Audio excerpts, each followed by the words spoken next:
Hello friends, जय जगन्नाथ। बहुत दिन पर पुणी आ गोटे रेसिपी नहीं आसी गुड़ दिया आंब खटा। तो आपण गुड़ बा चीनी जो भी तैयारी करें। आबे खरा दिन में बहुत सुंदर कंचा आंब मिलूँ। तो एबे भी यार फायदा उठे ना, कारण सीजन चलीगला आंब मिलबनी। आई सब हूँ आम बाड़ीर आंब। तो आम गचर आंब तोड़ा होता, तो मुझे कहली चलतु गोटे रेसिपी तैयारी करे। तो ये गुड़ देकी आंब खटा तैयारी कली, जहाँकि आप 4-5 दिन फ्रिज रे आराम रे रखी खाई परिबे। आ खाइबा को भी बहुत सुंदर लगे। आ रेसिपी भी बहुत सिंपल। तो आसंतु केमती तैयारी करूची मु आपनको देखौची। तो एथिपाई मु 3टा बड़ बड़ आंब नेली। आ ताकू चोपा छड़े देली, काना आर चोपा टिके शक्त चोपा। ताकू भलो भाव रे चोपा सब छड़े देली। चोपा को छड़े कि मु आकु भलो भाव रे लंबा लंबा पीस करी काटी दउची। आपण आपणको हिसाब रे साइज आ डिजाइन तैयारी करि परिबे। एमती किछि हैंड एंड फास्ट नहीं जे आपण लंबा ही करिवे, किंतु मु एमती लंबा लंबा कर देइची। आ तार टाकुआटा को पपड़ी देइची। टाकुआ भी आपण यूज करि पारंती।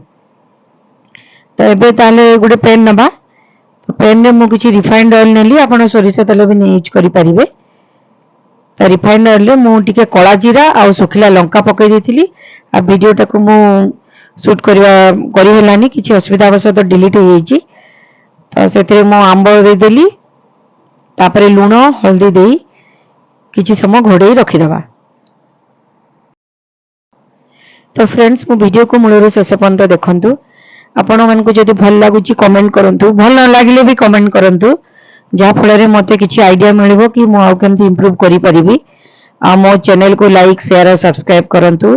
आपणकर फ्रेंड मानक संगे मध्ये शेयर करंतु। तो मु लूण हल्दी पके देली, तापरे टिके उलट पालट करी ताको घोड़े किछि समय रखी देबी।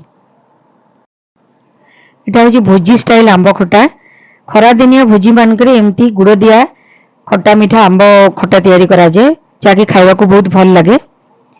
तो घोड़े की किछि समय रखी देला परे आंब टिके टिके सिझी जिवो। ए देखंतु।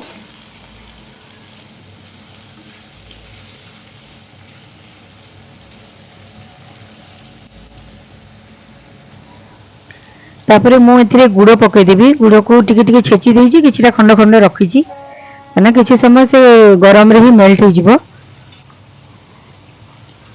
गुड़ देई ताको भलो भाव रे टिके उलट पालट कर देबे।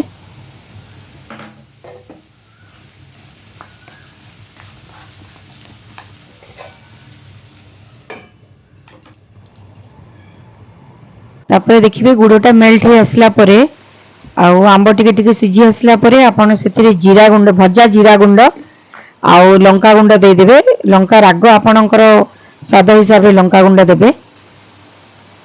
टिके राग राग हेले भी एई खटाटा भल लगे। मीठा और रागर कॉम्बिनेशन टा बहुत टेस्टी थाए। तो देखंतु मोर भी आंब खटा तैयारी हो गलानी। केडे सुंदर कलर भी देखा होची।